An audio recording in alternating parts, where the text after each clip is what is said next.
లేదు, మళ్ళీ ఇంకా వాస్తవాల్ని ప్రచారం చేసుకోవాలని చూస్తూ ఉన్నారు. ఇప్పుడు పులివెందుల్లో ఆయన ఆయన అపాయింట్మెంట్ ఇవ్వలేదు, మాకు బిల్లులు రాలేదు గోల చేస్తే ఆయన బెంగళూరుకి వెళ్తే మరుసటి రోజు మళ్ళీ బెంగళూరు పోయారు వీళ్ళందరూ. అవును.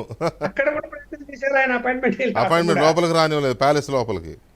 రానివ్వలేదు కదా. ఇప్పుడు ఇక్కడన్నా అంత దూరం ఇప్పుడు ఈ సెక్యూరిటీ అంతా తీసేశారు కాబట్టి తాడేపల్లిలో కనీసం ఆయన ఇంటి ఆ మెయిన్ గేట్ వరకన్నా పోతున్నారు. బెంగళూరులో అలాంటి పరిస్థితి కూడా లేదు కదా, లోపలికి పూర్తిగా పోయేటువంటి పరిస్థితి కూడా లేదు కదా. ఈ పరిస్థితుల్లో మరి సరే వాళ్ళు ఇంకా సమర్థించుకునే వాళ్ళు సమర్థించుకుంటారు.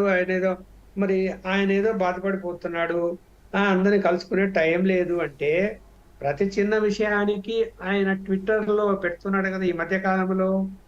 మరి దీన్ని ఎందుకు ట్విట్టర్ లో పెట్టాలి ఆయన?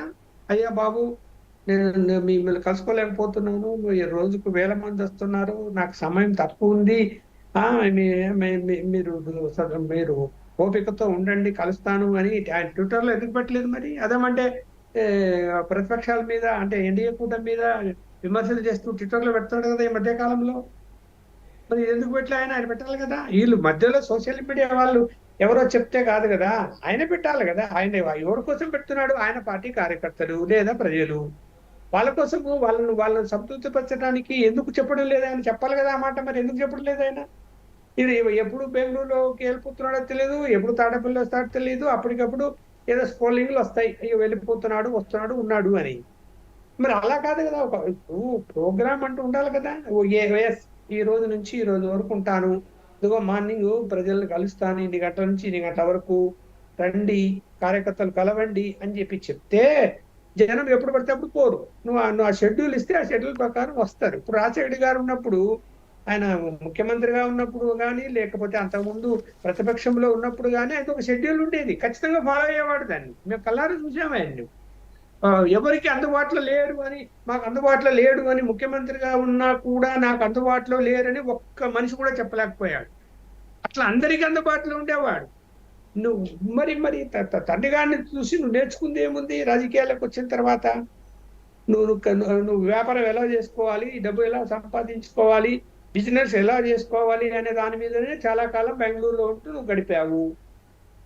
అనుకోకుండా రాజకీయాలకు వచ్చావు అంటే ఇంకా అలాంటి ఆలోచన అలాంటి ధోరణి ఉంటే కుదరదు జనంలోకి వచ్చిన తర్వాత. సరే, గెలుపు ఓటములు సహజము. మీరే చెప్పుకుంటున్నారు మాకు 40% ఓట్లు వచ్చాయి, అదే పెద్ద ఓటమి కాదు, ముందు మళ్ళీ తిరిగి అధికారంలోకి వస్తాము అని చెప్పుకుంటున్నప్పుడు ప్రజల్లో ఉండాలి కదా. ఏమైపోయారు? మీ యొక్క 151 మందిలో మిమ్మల్ని తీసేస్తే 150 మందిలో ఆ గెలిచిన 10 మంది ఎమ్మెల్యేలు కూడా ఆయన కాక జనంలో ఉంటున్నారా? ఎక్కడున్నారు?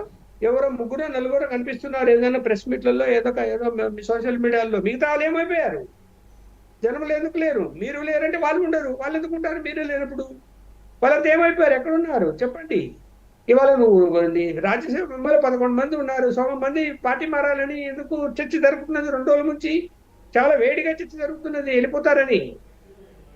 మరి వాళ్ళని కాపాడు. ఆల్రెడీ ధర్మాన ప్రసాదరావు గారు ఇండైరెక్ట్ గా కార్యకర్తలు చెప్పేసినారంట కదా, నేను రాజకీయాలకు దూరంగా ఉంటానని చెప్పేశాడు, నా వల్ల కాదు అని. మరి ఇక్కడ గెలుపోవటంలో సహజము అని మీరు 40% ఓట్లు వచ్చాయి మాకు అని చెప్పుకున్న మీరు రాజకీయాల్లో మీరు కంటిన్యూగా ఉండాలని అనుకుంటే ఖచ్చితంగా జరగాలి. ఏది ప్రజల్లో ఉండాలి, మీ వాళ్ళందరూ కూడా ఉండాలి. మీ వాళ్ళు ఉండడం లేదు, మీరు ఉండటం లేదు. ఇంకా మరి మన అంటే నేను ఒక మాట చెప్పాలి. మన మిత్రుడు బీజేపీ మిత్రుడు ఏమంటున్నాడు? కఠిన చర్యలు తీసుకుంటామా, ఇది చేస్తామని. 12 సంవత్సరాల నుంచి ఫైనాన్షియల్ అఫెన్సెస్ కేసులు తీర్పులు రాకుండా ఎలా ఉండగలుగుతున్నాయండి? ఎవరి కంట్రోల్లో ఉంటాయి అవి? ఎవరు వాదించేది? ఎవరు? ఈడీలు, సిబిఐ దగ్గర లాయర్లు ఎవరు వాళ్ళు? కేంద్రం పెట్టిన వాళ్ళ, రాష్ట్రం పెట్టిన వాళ్ళ? కేంద్రం పెట్టిన వాళ్ళే కదా, కేంద్రానికి సంబంధించిందే కదా. కోర్టులు కూడా జుడిషియల్ డిక్టేట్ చేసే పరిస్థితుల్లో కేంద్ర ప్రభుత్వం లేదండి.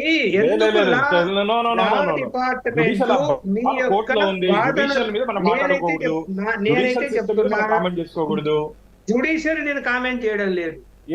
ఇంకా అది ఏదైతే ఉందో వ్యవస్థ అవును కోర్టులో ఉంది. ఇప్పుడు మీ కేసు కానీ నా కేసు కానీ కోర్టులో ఉంటే ఏం చేస్తారని చెప్పండి, జడ్జి వచ్చేంత వెయిట్ చేయాల్సిందే, తప్పదు కదా.